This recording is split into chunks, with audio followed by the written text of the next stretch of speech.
We're live streaming. Okay, got it. Yep. Okay, got it. Yep. The mud's starting to thicken up, Richard? Yeah, no, we've got dust in the yards now today. Yes. Amazing. If I had any hair. We're live.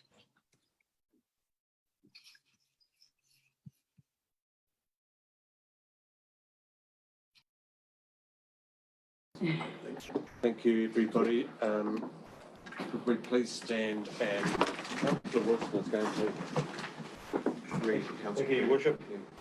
Almighty God, as members of the Undertaken District Council, we give thanks for all the good things of our district and the advantages we enjoy.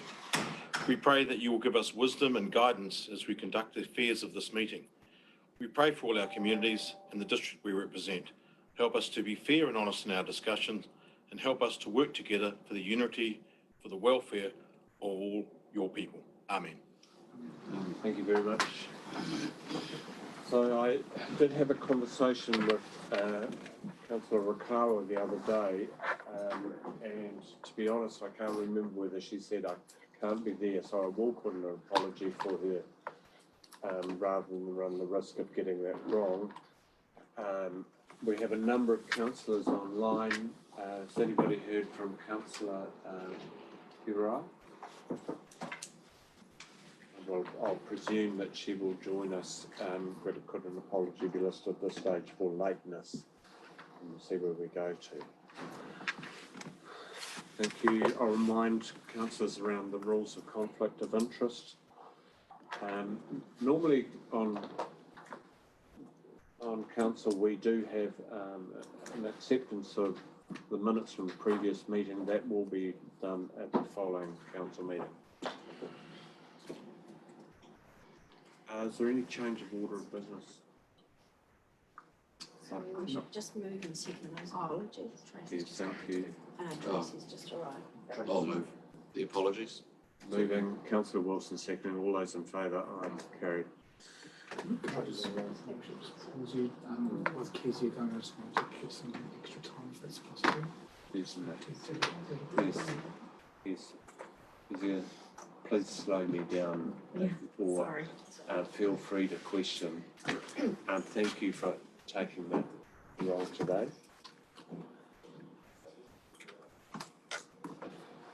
We move then to item 6, the reports for decision, and 6.1, the adoption of the 2021 annual report. Councillors, you do have it with you. I'll ask Danny if you will take us through this. I understand we have Chris Webby, our auditor, online. Chris, are you able to hear? Yes, I can hear. Oh, whoops, my video's not on. And that's fine. Thank you very much for attending, and be able to down the path. I will be asking you if there is anything further that you wish to add before we move to adoption. Danny, I'll pass to you. Okay, well, thank you. Good morning, everyone. This is previously presented to everyone. It's the annual report we adopt annually. Normally the deadline's 31st October each year, but due to COVID it's been pushed back to 31 December, so we're still adopting within our timeframes. When the report was reading, the audit was still going on, so there's a number of changes that have been sent through to you this morning. The biggest changes mainly is due to the recognition of our subsidies and grants. So we had to move some of it from revenue to revenue advance, which then gets recognised as revenue in the current financial year. So it's just the timing of when it's recognised. It's doesn't change too much, but it does flow into a lot of different parts of the annual report, why most of those changes are due to that one thing. The only other change I'd like to highlight is our events after balance date note. We had to add in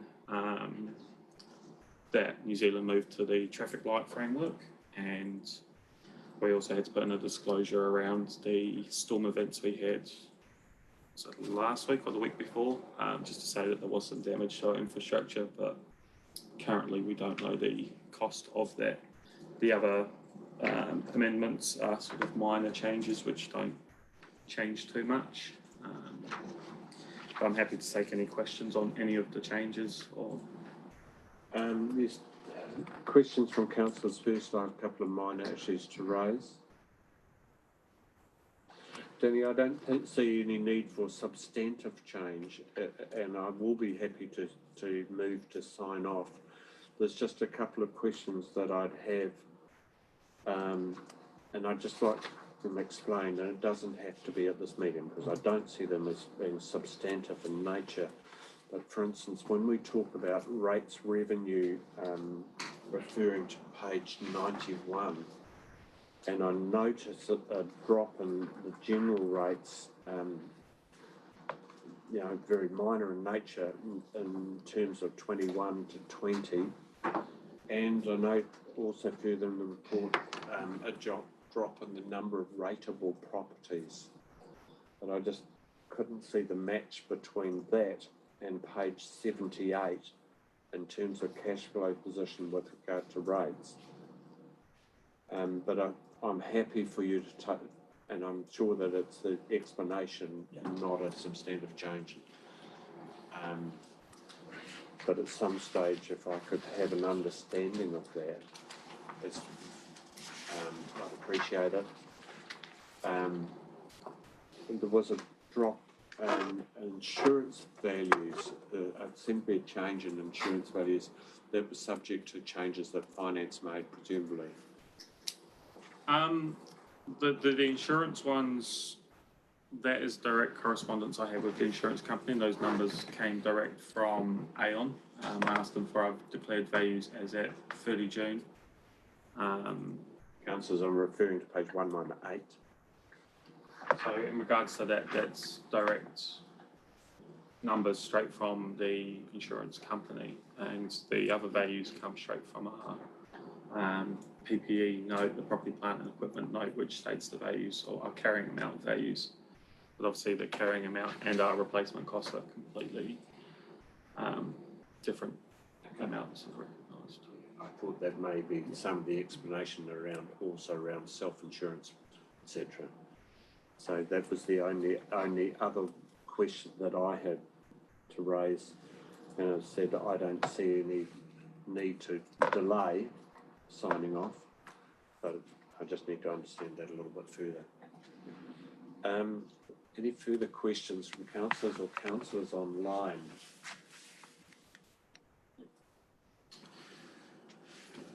Obviously, the dark art of finance. Explanation first, and I'll go back to a question. Mr. Oh, no, I'd like to say something at the end, if I may. Certainly, and be offering the opportunity to the Chief Executive also. Councillor Belsham, Chair, and I should acknowledge as Chair of Finance and all things fiscal.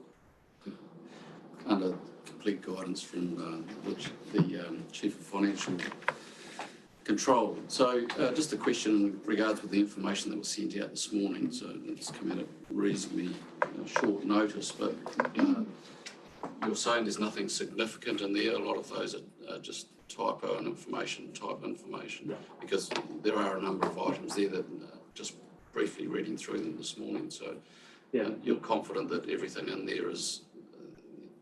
The biggest one is the sub-season grant, which was a 2 million reduction in revenue, but it just gets moved into next year. Right. The others are mainly formatting or slight tweaks to numbers, which don't change overall results and that kind of thing. Okay. No, there was. I just wanted to make sure that there was nothing in that latest information. I wasn't sure whether every elected members had the opportunity to read through that. Yeah, I think the point is noted. I did have a look through them. I thought, no, that to me that was fine. Chris, before I go to the Chief Executive, Mr. Toombs, any comments that you would like to make? Yes, thank you, Mayor. First off, I'd like to thank Council, staff and management. This has been a tough year. You've had the LTP, you've had to do a lot for the DIA, so to get to this point is an achievement. So I'd like to thank you because to get to this point, both parties have had to work together. So thanks everyone.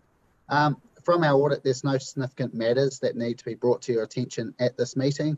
Our findings from the audit will come through in the report to council.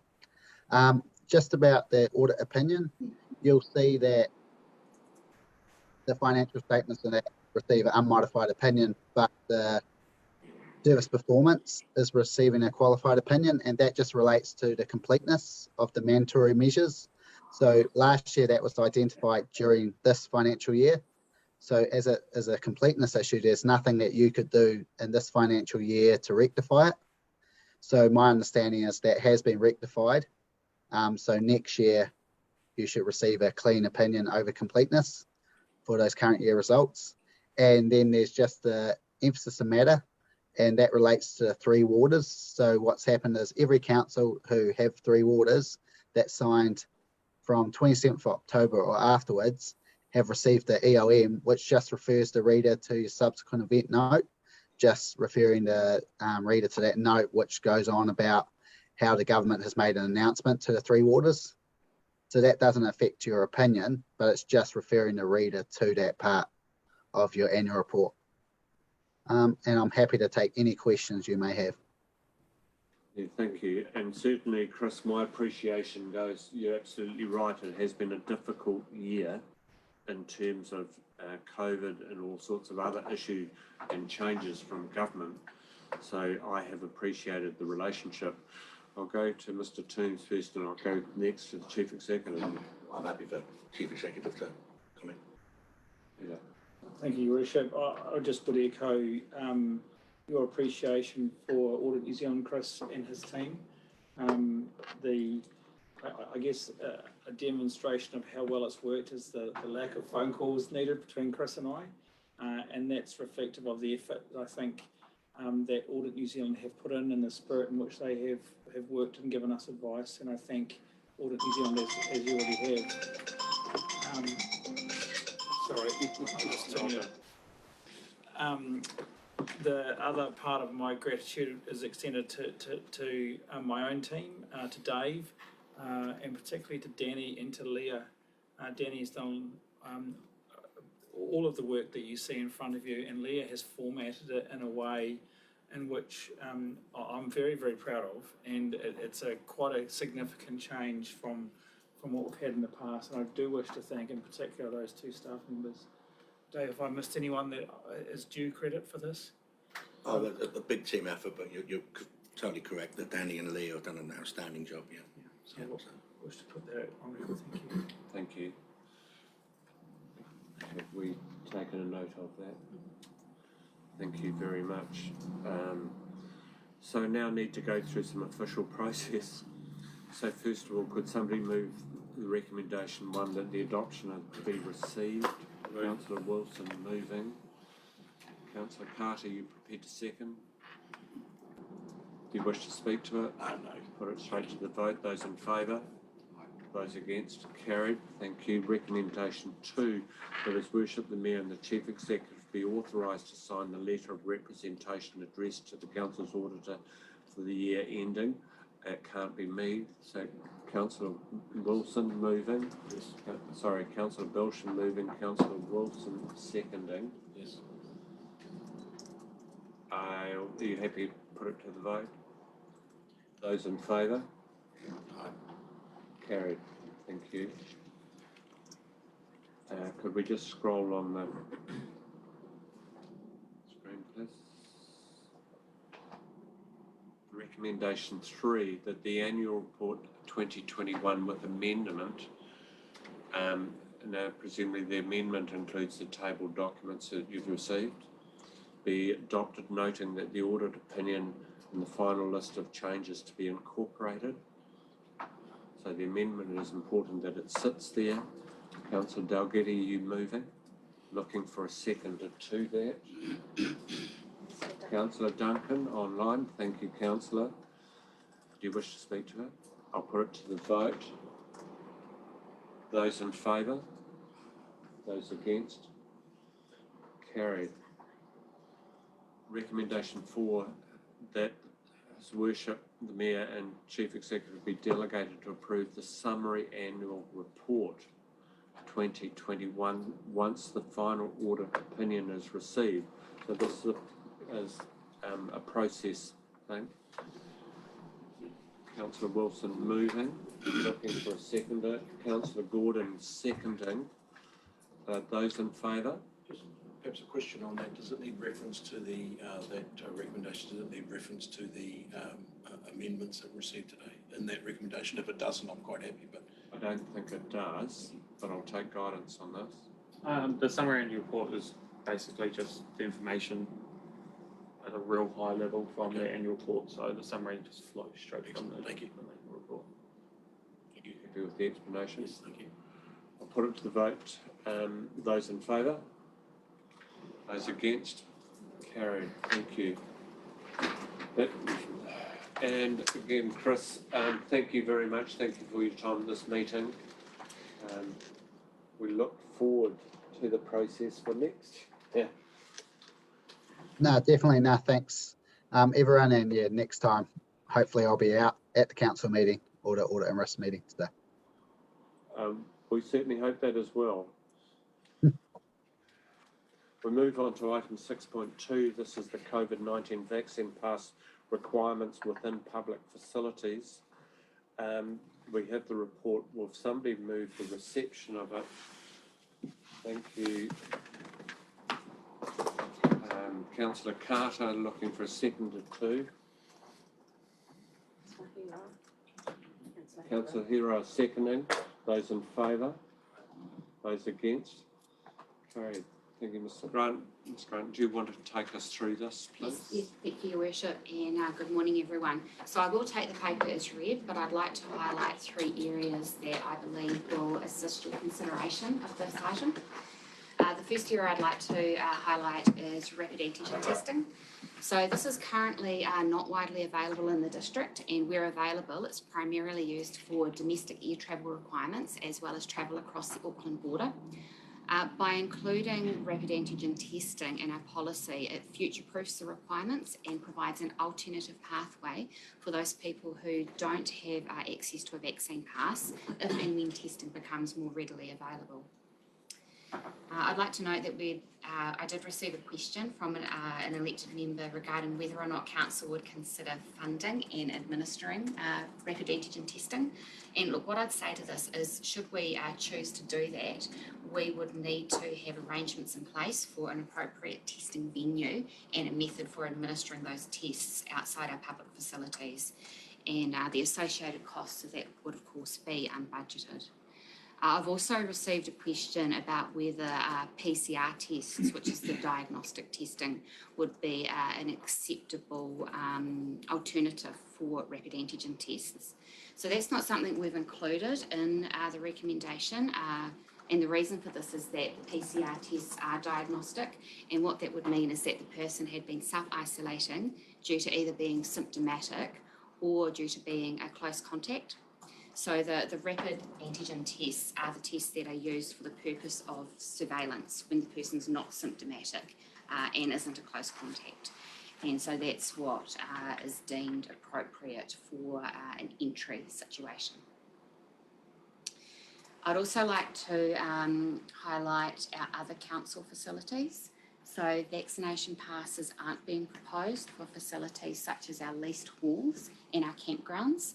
These fall under the COVID-19 protection framework, and normal entry provisions would apply according to either vaccination passes being requested or not at the discretion of the event organiser.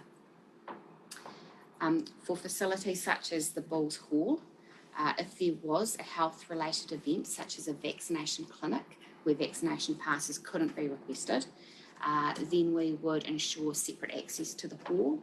And we would continue to require vaccination passes for entry into the information centre and into the library. So vaccination clinics could still go ahead. And we've also made contact with our pools, and based on their own risk assessment, they don't intend to use vaccination passes at this time, remembering they are a contracted service. But this, of course, can change in the future. We have the ability to switch between the use of vaccination passes and not using them, and the same applies to the pools. Finally, my third point is in relation to a question that was asked regarding council liability for any adverse effects of vaccinations. And our answer to this is that we are not requiring any individual to receive a vaccination. Of course, informed consent still applies to all personal health decisions, including the decision to become vaccinated or not. What we are doing is following Ministry of Health advice, and that advice is that vaccination offers the best possible protection against the adverse effects of COVID-19. So other than that, I'm really happy to take any questions. Take questions around the report. Councillor Belsham, Councillor Wilson, questions on? I'll go Councillor Belsham first. Okay. Just a question in regards with the facilities that are affected. So the Marton Library, but the Plunkett Rooms is a council-owned facility. Has there been any requirement put on that at all? Not for the Marton Plunkett Rooms, and we are in conversations with the Plunkett service within Te Matapihi to arrange an alternative way for that to be delivered. Yeah, so I had heard that there were potential implications with Plunkett operating out of the Bulls facility. Yeah. Right. So they are aware of it, and they're happy to work through an alternative way to provide that service. Okay, thank you. Councillor Wilson. Thank you, Worship. So Sharon, in formulating this policy, is there a degree of flexibility in there should future testing mechanisms come in that would be perhaps approved by the Ministry of Health, or because these things are changing rapidly, do we have the flexibility to adopt those into this policy without significant change to the policy is the question that I'm asking. Are we flexible enough to accept that? Yes, I believe so. This is an evolving situation, and there's new information coming out all the time, just as we would need to update it if the government elected to do further lockdowns or change the protection framework. The point of the question is that may alleviate the need for any financial commitment for people to take the rapid antigen test. So should such a test be applied for, and we can adopt that. Thank you. Law overrides council policy as of right. Okay, thank So you. the moment the government makes a legislative change, then we are required to immediately adopt. There is a process, obviously, where we need to go out and comms and inform, but it actually becomes law. We was just making sure that we had that flexibility to move quickly should that event arrive. Thank you. Councillor Ash. Councillor, you're on mute. Yeah, thanks. Sorry. I have a couple of areas of concern, mainly around liability and discrimination. And thanks. Obviously, liability was touched on briefly there. But I am interested in understanding council's liability. Obviously, there is wording around informed consent. However, if members feel they have to get the vaccine to retain their jobs, it sort of negates that feeling of consent. And obviously, with government guidelines for mitigating the risk of COVID, everyone's been requested to be vaccinated. Implementing any mitigating measure, i.e. we need to make sure that we've robustly assessed the inherent safety of... Councillor, can I just ask, is there a question in this? Because yes, there most certainly is. I'll get straight to the question then, shall I? So what process has been undertaken to identify the risks associated with being vaccinated, and what were those identified risks? Then also amongst that, is there any liability for council should staff, should they be injured by the vaccine? Is there any liability to council for staff that lose their positions following the vaccine mandate should the mandate be revoked for any reason? And what is the CEO's process for due diligence to ensure our liabilities have been fully understood? So just wanting to understand that. And then my second area of concern is around the potential barrier to accessing the services. Obviously, staff are now aware that the RATs aren't even available in the district, so people can't apply for the rapid antigen test, and there's no idea, no indication as to when they'll actually even be available for people. So that is obviously a significant barrier for people to be able to access the services. And will the, like for instance, if a family is accessing the services, does every member of that family have to receive the RAT test, or is it just one member of the family? I see this as quite a major barrier, a cost barrier to accessing the services. Obviously, some families may try to access library services, for instance, during the holiday programs. So just trying to understand how that might work. And in making the decision, what understanding of the virus or how the vaccine works did the staff undertake? Like what research were the staff furnished with in regards to the waning efficacy of the vaccines or the transmissibility of the vaccine, the virus, irrespective of the vaccine? So I'm just trying to get my head around all of those, please. I know there's a lot of questions in there, and I apologise for that, but I just think the whole thing has got a lot of things that need to be answered. Thank you. Yeah, thank you, and they are legitimate questions. Sharon, I'll pass to you. Have you got? Well, sorry, Your Worship. There was at least one question directed at me, if it's possible, there are so many questions I wasn't able to write them all down. Can we go through them? Would it be okay if we go one and answer it, and then supplementary and answer it? Yes, that's fine. I was checking that this is being recorded. Yes. But, and I was tempted to stop you mid-flow so that the questions can be answered. So, question number one, Councillor Ash, is what? So there was two areas. One is obviously the liability to council. So for instance, if staff have to get the vaccine to... Hang on, Councillor, can we just answer these one? So the first question is, what liability is there on council? Presumably. Okay, so starting right at the beginning, the very first question, what process has been undertaken to identify the risks associated with being vaccinated, and what were those identified risks? Okay, we'll stop you there. Yep. Hang on, we'll stop you there, Councillor. Have we got an answer to that question? Sure, thank you.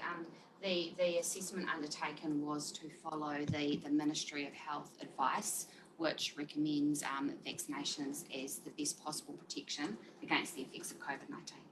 Okay, thank you.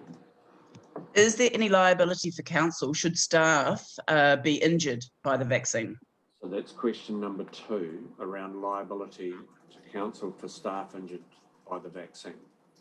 So we're not requiring any person to receive the vaccine. We're not able to do that, and informed consent still applies, and we will always encourage people to make an informed choice of whether or not to receive the vaccine, and we will respect that decision. Thank you. So supplementary to that then, so people can actually retain their roles and not get the vaccine. Is that what you're saying? People don't actually have to get the vaccine, they can retain their jobs? Question. So that answer, I'll move to the Chief Executive because that is an operational. Sure. Sharon, are you able to carry on something? Sure, I can answer that. As my head of HR, Your Worship. There are some roles that our risk assessment has identified that are required to be undertaken by someone who is fully vaccinated. Thank you. So third question was, if people do lose their positions then following the vaccine mandate, if the mandates gets revoked for any reason, do these people get their jobs back? What is our liability around that? Can I raise a point of order, please, Your Worship? Yes. These are operational matters being raised, and this report is about public access to council facilities. I believe this has got nothing to do with this report. This is an operational matter, and if those issues, if that elected member has an issue, should be raised directly with the Chief Executive. I don't believe it has anything to do with this report, those questions that have just been raised. I need to rule on the point of order. Okay, no, that's good as gold. So then my question then that was directed directly to the... Sorry, Councillor Ash. Once a point of order has been raised, the process is I must rule on it. I can take no further advice other than the advice that I might request from the Chief Executive. Do you wish to give me any advice? This paper is that is part of the agenda today is about vaccine pass requirements for public facilities, and our recommendations are regarding that. So it's only about vaccine pass requirements for public or council operations. Okay. Happy to accept that. So can I go on then to my concerns around discrimination? Councillor, the chair will control the rate at which we move and the process that is used within chambers. Sure, thank you. So the ruling on that point of order is that I accept the point of order, and it should be, because it is a formal process that must be noted. And I will also note that the councillor has agreed to that ruling. Your next question, councillor. Sure, is around my perception of it of being discrimination, but obviously we're aware that the rapid antigen tests are not available in the district, and there's no indication as to when they will be available. I made a number of phone calls around trying to understand when they'd be available. Nobody has any idea when they... Councillor, is the question, will it be available? I need a question. Yes, so are they aware, which obviously they are aware, that the rapid antigen test is not available? So are they aware of when the rapid antigen test may be available? I'll stop you there. Have we got an answer to that? Yes. Yes, we are aware that the rapid antigen testing isn't currently available for entry-related purposes. Looking at trends overseas, we anticipate that will become available soon, and we would like to build in a policy that is future-proofed so that immediately that it becomes available, it becomes an option for those people who don't have access to a vaccine pass. Thank you. Understandable and acceptable. May I just add to that we have taken a view of what other councils have done and have added to that to give greater flexibility for people who are unvaccinated. Thank you. Your next question, Councillor.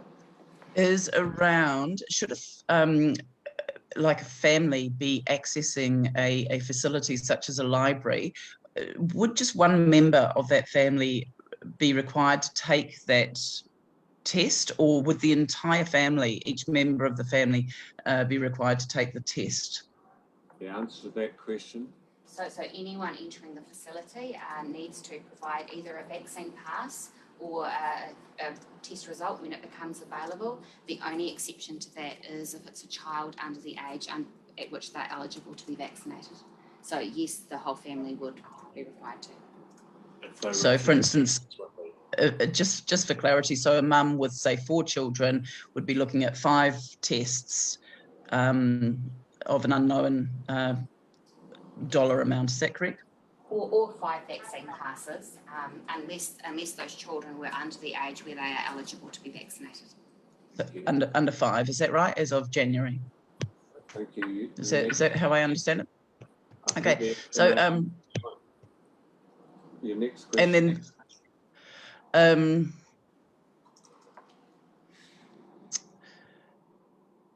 I guess in the next question is, what research were staff furnished with in regards to the waning efficacy of the vaccines or the transmissibility of the virus irrespective of the vaccine?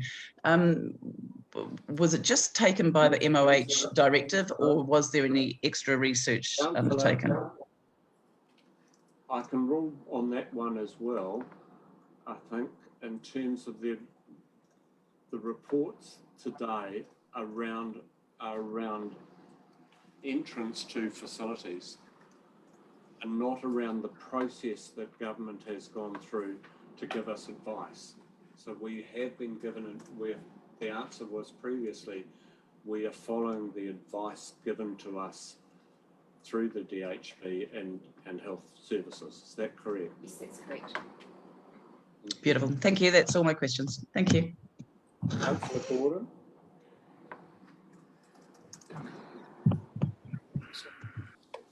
Right, thank you, Your Worship. My question is for the Chief Executive, and it is, does the policy that we have in front of us in any way limit future changes with respect to access to facilities? And I'm especially interested in the chambers, the room that all of those who are in-house are sitting in. So there's my first question. Answer to the question. Yeah, I would answer that. It was being directed to me, Your Worship. The policy can be amended if so wished at any time in the future. And we believe that, and Mrs. Grant has previously mentioned that that we wish to have a future-proof component to this, but the situation we find ourselves in is dynamic and does change regularly, and we would anticipate the policy would similarly change. Commentary, if I may, Your Worship. Yes, go ahead.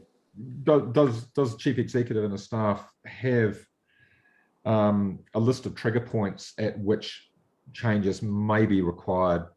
Will we? I guess what I'm asking is, will we revert to a similar situation that we did when we were in lockdown, where we had tiered levels of access into the chambers room? The policy is for using the information that we have at the moment, which is the COVID protection framework, and with the policy allows for the use of vaccine passes or the negative rapid antigen test for when this district is in either red or orange within the COVID protection framework.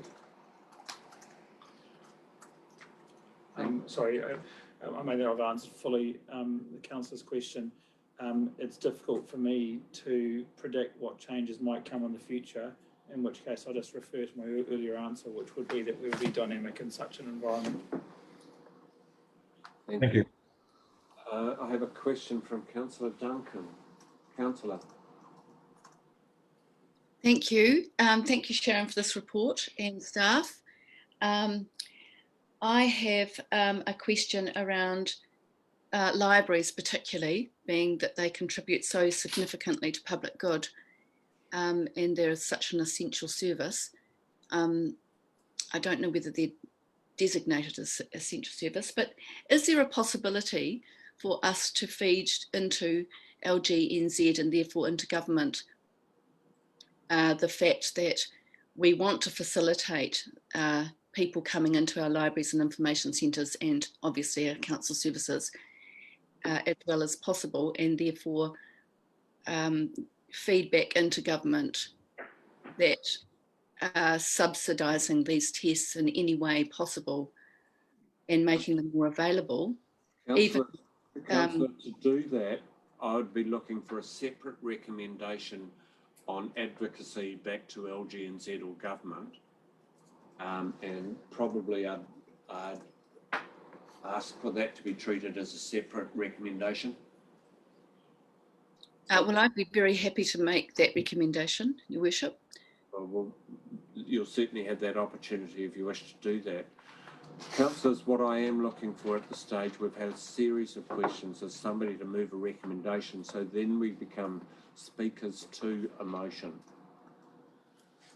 Is there anybody happy to move? Councillor Duncan, are you happy to move a recommendation? Yes, are we at the point of 5 then, are we? So we've accepted the report. And we've received the report. Okay. Yes, I would like to make a recommendation that Council approves the recommended use of vaccine passes, and with amendment, all supervised tests approved by the Ministry of Health New Zealand at council operated public facilities, etc. It doesn't need amendment, Councillor, because there isn't a recommendation on the table at the moment. Thank you. Thank you. In that case, the words would be yours. Very good. So will I say this slowly? Go ahead. Just hold on 1 minute, sorry. I think you must have forwarded a recommendation in. I did. And we'll just wait for that to be brought up.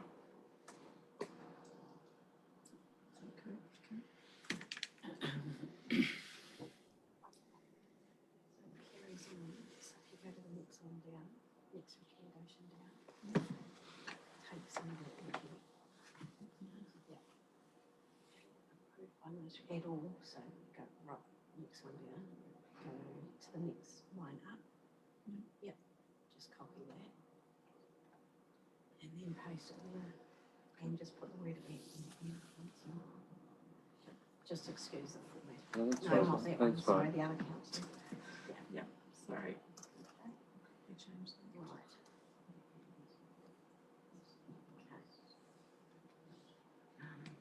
Okay. So we're there. Yep.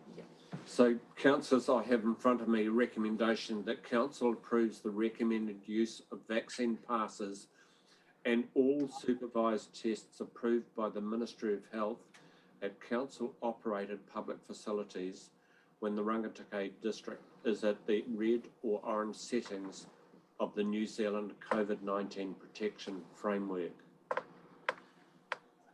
Are you wishing to move that, Councillor Duncan? I am. Looking for a seconder to that. Councillor Dalgety is seconding it. Councillor Duncan, do you wish to speak to that? Yes, please. Can you My information from overseas is there are other tests that have been brought on board, such as flow tests.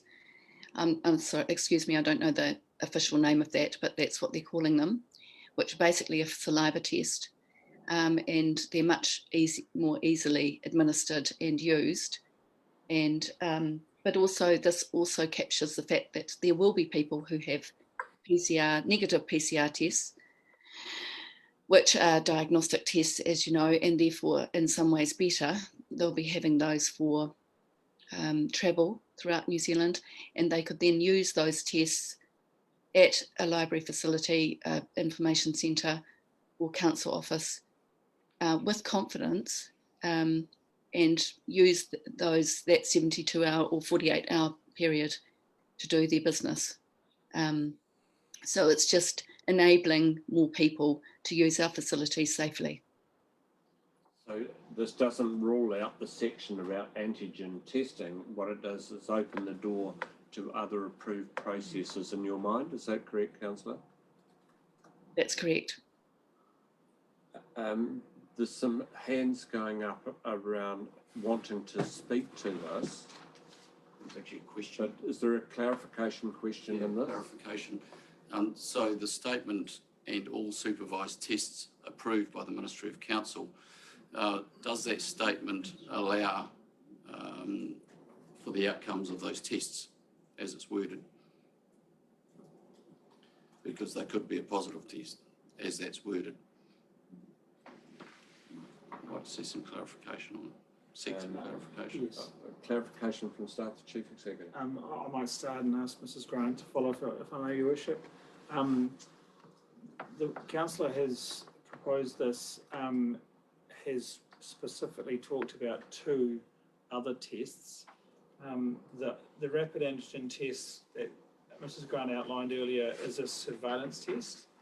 And I believe that, and I'll just seek some guidance from Sharon as well, that we would be comfortable for alternative surveillance testing, and the flexibility in the policy will allow this to update different testing if new options become available. I would add the caution that Mrs. Grant provided earlier regarding PCR tests specifically. As the wording of the contract is presently, should that amendment be passed by elected members? The recommendation. The motion. Yeah, a motion. Sorry, thank you for that. A PCR test would not be acceptable because at the time of the testing to the time of the diagnostic is typically certainly more than 24 hours. Yes. So that would not the PCR test would not fit into the current framework policy. I'm not sure that you've quite answered the direction of the question. The direction of the question was you were asking whether that meant that it had to be, it's fine having the test, but in fact the test has to indicate that it is negative. Is that the... Yes, that was the reason for asking that question. As that recommendation is worded, does it specifically give you enough guidance? Speaking to the motion itself, Your Worship. hang on, just, are you satisfied that we've been able to answer the full question? Well, I guess the answer is no, it doesn't. I have questions. I have speakers to the motion. Councillor Wilson. I have Councillors Duncan. Councillors Gordon and Councillors Ash. Go to Councillor Wilson first. Speaking directly to the motion and speaking against the motion, when we heard from the report from Ms. Grant, I clearly asked the question: is in accepting the policy, did we have the flexibility to adopt within that policy alternatives tests that may be approved by the Ministry of Health? The answer to that question was yes, and it was clearly stated by Ms. Grant that that was the answer. Councillor Gordon also inquired on a similar level. So I understand the sentiment of what Councillor Duncan has put up in that motion, but unfortunately, it's my belief that it's already within the policy to have that flexibility. So I see no need to have a secondary motion, and I'll be speaking against it. Just be very careful here, councillors. The recommendations that staff have put in on the papers are recommendations for motions that may be adopted by council. So we only have one recommendation currently sitting there, and that is the recommendation that has been moved by Councillor Duncan. If this is overturned and you want to put something else, and that may mirror what you've already been given in the order paper as an option, that's fine.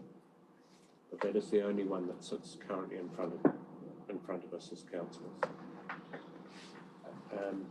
I'll go, but I take your point, Councillor Wilson. I now go to Councillor Gordon. I had my hand up for a question, Your Worship, and it's a question for the Chief Executive and his staff. Does the current wording of the motion put up by Councillor Duncan, as opposed to the original one on our order papers, make the application of the policy more difficult than originally envisaged by staff?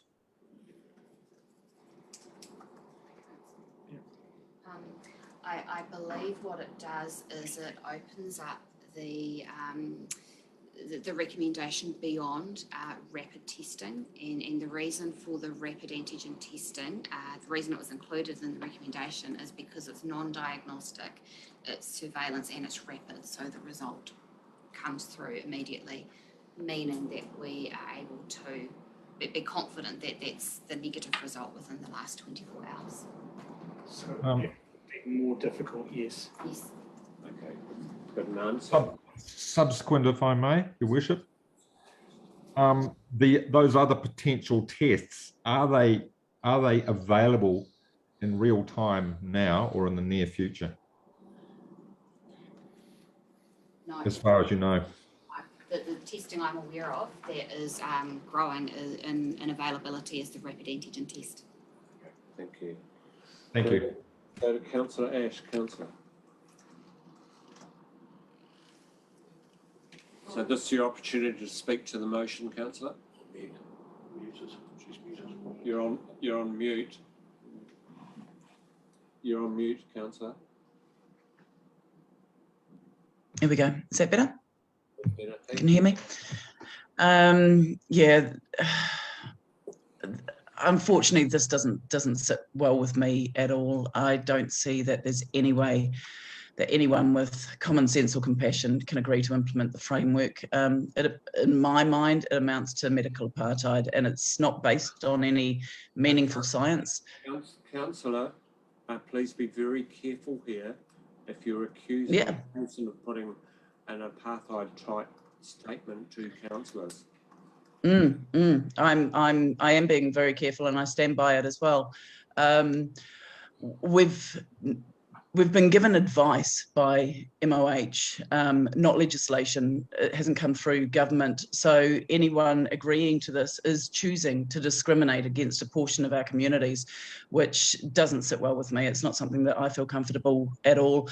I feel it condones and further strengthens the divide within our communities. The virus, none of this makes any sense to me. The virus can transmit whether people are vaccinated or not. And Are we speaking to the motion? yeah, we're speaking to the motion. Councillor Ash, please, I have said before, once a point of order is raised, there is no further conversation. I must hear the point of order and then rule on it. So sorry, which is the point of order here? Councillor Ash, if you continue to break the protocol that I'm putting in place, I will take you off the Zoom. Okay, so what exactly, could you just advise, what exactly are you comfortable with me talking about right now? I was talking to my stance on it. I have ruled that I must listen to the point of order. That process will happen, then I'll rule on it, then we'll see where we go. Right. Can I clarify my point of order? We have a recommendation up there which has been moved by Councillor Duncan and seconded by Councillor Dalgety. Correct. I do not believe that Councillor Ash is speaking to that. She is raising a whole lot of other information which is totally contrary, in actual fact, contrary to the recommendation that's put up there, and I don't believe it's relevant to the actual recommendation which has got a mover and has got a seconder. And that's my point of clarification and point of order. So I'll rule on that. The councillor, any councillor has the right to speak against a motion that is on the floor. And how the council decides to speak and illustrate that point, but she is speaking against the motion. So I'm sorry, I'm not accepting the point of order. Councillor Ash. Thank you. So yeah, essentially, I cannot feel comfortable with this recommendation at all. I believe it condones and further strengthens the divide within our community. The virus, it transmits whether people are vaccinated or not. And I guess that's my bit that I can't get my head around. Why would we be asking for people to ensure they have their passports and they get access to the facilities, yet they can transmit just as easy as somebody that's not vaccinated? And so that's what I can't get my head around. It doesn't feel like common sense in any way, and it does feel like discrimination against a group of people that have chosen for whatever reason, or maybe not be able to get the vaccination, and surely that's their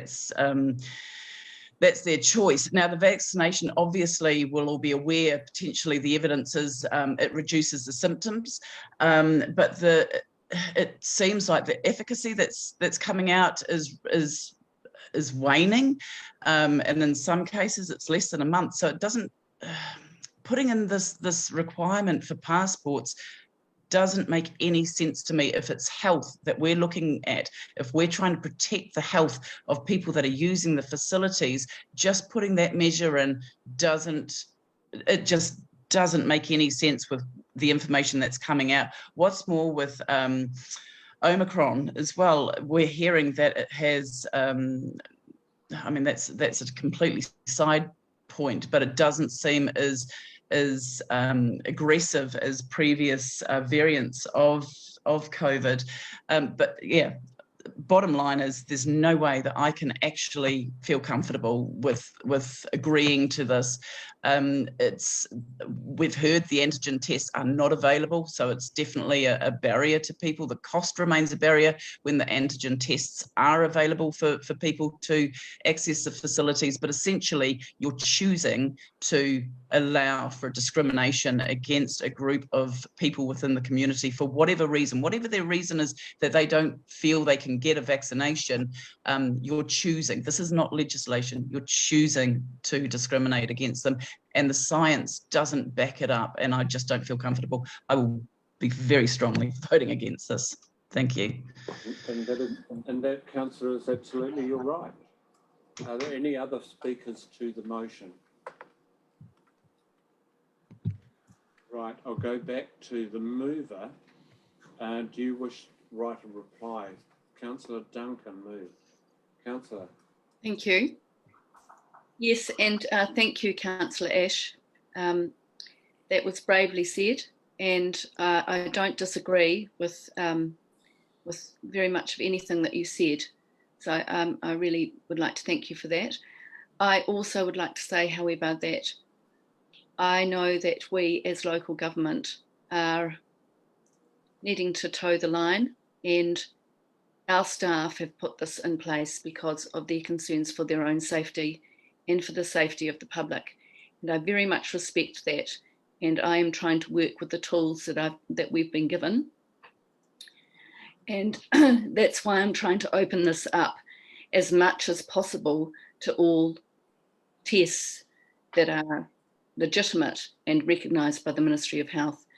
Every test out there that they say is going to keep us safe, show a negative result, I believe should be included as soon as possible, wherever possible.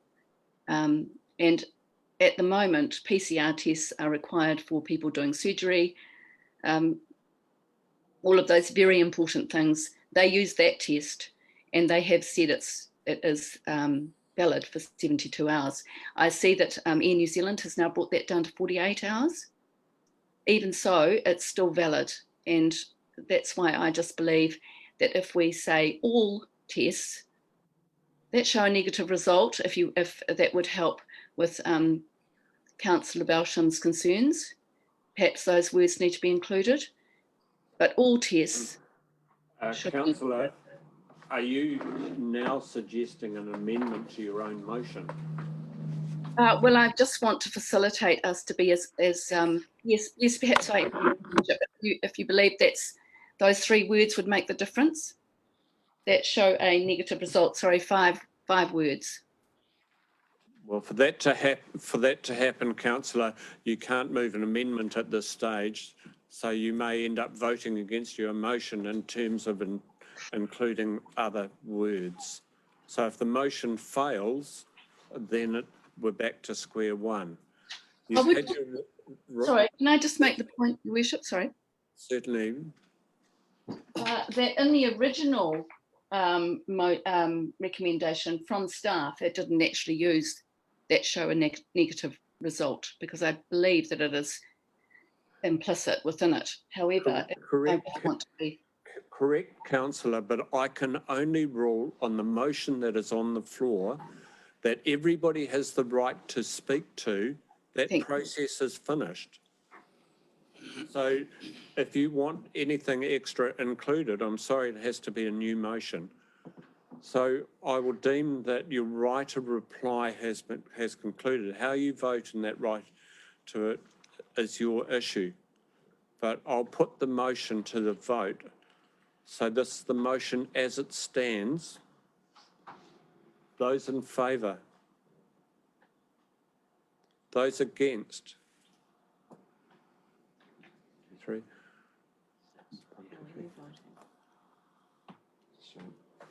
Those against. So the motion fails. We're now back to square one. And does somebody want to put a motion on the floor? I'd like to move a motion that mirrors the recommendation in the order paper from staff. So you're liking to move the recommendation that has been tabled as an option by staff? Yes, I would. So for those of you that are listening online, that recommendation is that Council approves the recommended use of vaccine passes and supervised rapid antigen passes at Council operating public facilities when the Rangitikei district is at the red or orange settings of the New Zealand COVID-19 protection framework. You are moving that? Yes, I am, Your Worship. We're looking for a seconder to that. Councillor Lambert is seconding. Do you wish to speak? Can I ask a question, sorry? I've just got to make sure we have something live first. Sure. It wasn't about the mover and a seconder recorded. Councillor Wilson, Councillor Lambert. Thank you. The question is is what? Just around conflict of interest, wondering what it would entail to have a conflict here that would mean a councillor wasn't able to participate in the voting, if they were involved in any way with the COVID framework. Councillor, I'll stop you there. Thank you. In terms of a conflict of interest, it is up to a councillor to advise me as to whether there is a conflict of interest. Thank you. Understand that. I've had no advice received, so I will park it there. Sure, Go back sure. to Councillor Wilson in terms of speaking to your motion, please. Thank you, Worship. Certainly just to declare I've had no input into the New Zealand COVID-19 framework in any such way, manner or form. But what I would like to point out, though, is that I do come back to the point that I originally made when I asked my question of Ms. Grant when she spoke to the report about the flexibility for alternative testing measures that may come into place. That answer was clearly a yes. I therefore believe that the recommendation that has been put into the report that we have received today and has been circulated covers off that aspect of it. I don't think I need to say anything more than that. I believe that the recommendation as it's been put up there is sound and solid. Thank you. I'll now ask for speakers to that. I have Councillor Belsham, and we'll take other councillors as the... It's a clarification or question on that. So the wording of supervised rapid antigen passes is a requirement of a negative result. Does that wording allow for that? If you wished to clarify that that is a negative result of a super rapid antigen test completed within the past 24 hours, as is in the item, then that may be something you...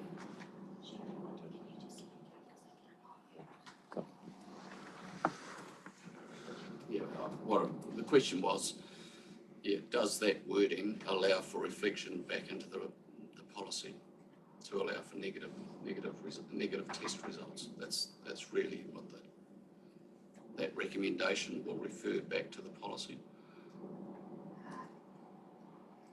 Councillors, the motion sits with Councillor Wilson. If Councillor Wilson is wanting to move it or amend it at this stage, he would need to do so in agreement with the seconder.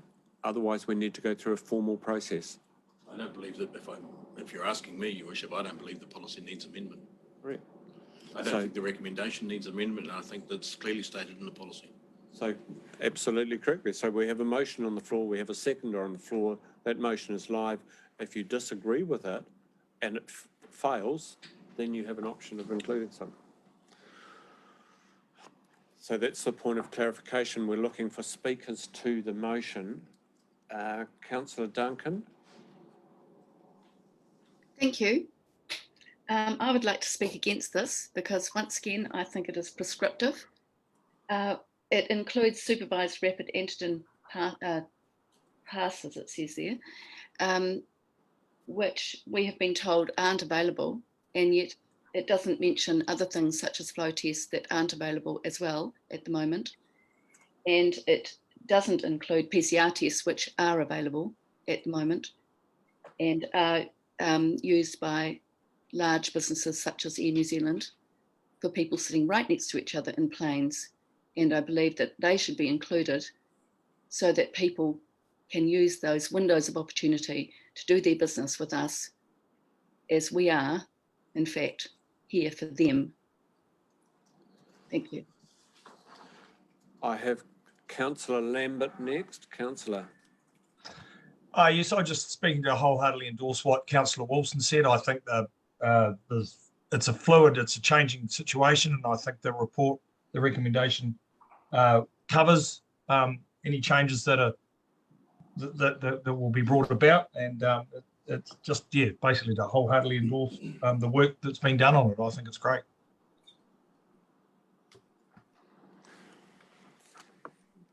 Thank you. Other speakers to the motion? Councillor Ash? Certainly not speaking to the motion, speaking against the motion. Again, just wanting to reiterate, I think we are going down the wrong track to suggest that the vaccine passports provide any sort of health protection for our communities is nonsense. It makes absolutely no sense whatsoever. And we're just, if this goes ahead, we are saying we have chosen to discriminate against members of our community and to create a division within our communities. And I don't believe that anybody with any sort of common sense can agree to this. I believe there are other ways. We certainly keeping the health of our communities protected is paramount, but enforcing this for people to be able to access our facilities is completely wrong, and it just is not well thought out at all. And so if we agree to this, like I said before, we've not been given the legislation. This is our choice. So we either choose or we choose not to discriminate against members of our community. And there are other ways that we can protect ourselves. We'll be voting very strongly against this. Thank you. Thank you. We've had 2 speakers for, 2 speakers against. Councillor Gordon, followed by Councillor Belsham. Councillor Gordon. Thank you, Your Worship. Look, I'm speaking for the motion.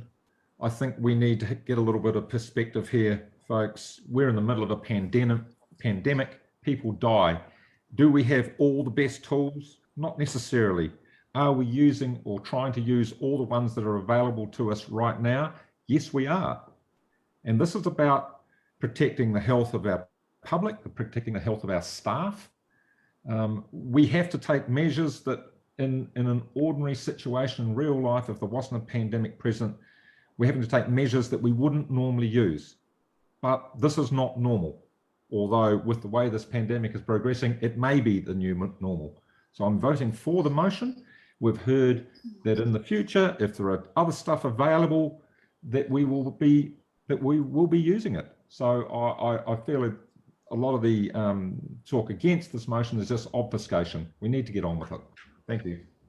Thank you. We've had 3 speakers for. Are there any other speakers against the motion? I'd like to move an amendment, Your Worship. You have that right. So I'd like to move an amendment where the words say "and supervised rapid antigen passes" and it be changed to "negative supervised rapid antigen tests" as stated in the policy, because there's no statement around passes. And I just wait till staff get the wording correct, but I will be looking for a seconder to the amendment. Councillor Carter is prepared to second, but I'll just wait a minute.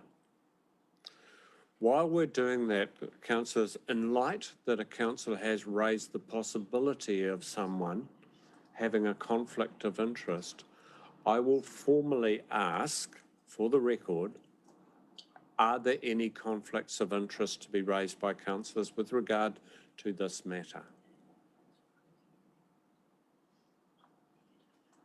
None. I will wait also to make sure that that is in the record, please. So,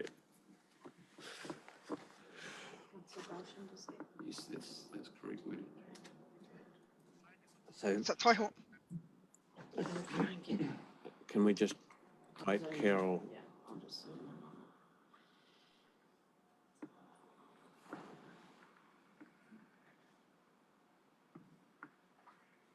Kezia, sorry, Your Worship has had a pause. He wishes to make sure that in the minutes that you note that he's asked for a conflict of interest and there were none. Sorry. Hello. Okay. So we're speaking to the amendment here. Are you happy if I just put the amendment to the vote? I'd just like to state the reasons why I've made that amendment. Yes, and certainly. I believe there is no reference to a supervised Councillor Carter, second. rapid antigen pass in the policy, and I don't believe there is such a thing as a supervised rapid antigen pass. It has to reflect what you are asking for, and that is the reason for the amendment. Thank you. Councillors, do you wish to speak to the amendment, Councillor Hira? Or are you wishing to speak to the motion? No, sorry, I'll wait. I'm wishing to speak to the issue that has been arisen by Councillor Ash regarding councillors having potentially a conflict of interest. Okay, well, if it is a matter of conflict of interest, first of all, I'll deal with the amendment that is on the floor, and then I'll come back to that. So I'll put the amendment to the vote. So the amended motion would read that Council approves the recommended use of vaccine passes and negative supervised rapid antigen tests at Council-operated public facilities when the Rangitikei district is at red or orange settings of the New Zealand COVID-19 protection framework. I will put that amendment to the vote, which will then become the substantive motion. Sorry, Worship. You may wish to have a conflict before you go to note the conflict before you go to a vote. No, I'll deal with this first, okay. I think. Can I have a show of hands, those in favour of the amendment? 1, 2, 3, 4, 5, 6. The amendment is carried. It comes back to the substantive vote. Before I will take the right of reply next, and then I might come back to the conflict issue that is raised by Councillor Hira. Councillor Hira, no, I'll deal with that now, actually. With your permission. Yes, Your Worship. Councillor Hira, you wish to speak to the motion? Sorry, Aroha, I've just I'm the only person in my office, so I'm taking phone calls at the same time. The kōrero that I'd like to input into has got to do with the what Councillor Ash has asked about councillors having conflicts of interest. Is that what we're on to now? We're speaking to the motion. If you're bringing up a potential conflict of interest with regard to this, I need to deal with it before a vote. Okay, well, all I was going to say is that if that comment is has been pointed at me, I don't feel I have a conflict of interest at all. Okay, that's fine. Go back to right of reply. I believe it was Councillor Belsham who made the amendment. But the substantive motion is now carried. It goes back to you for right of reply to the motion that's on the floor. Procedural wrong for me, my bad. No, I believe that the recommendation that has been amended by Councillor Belsham is quite suffice. Thank you. I now must put it to the vote. Those in favour of the substantive motion, which includes the amendment, can you please raise your hands?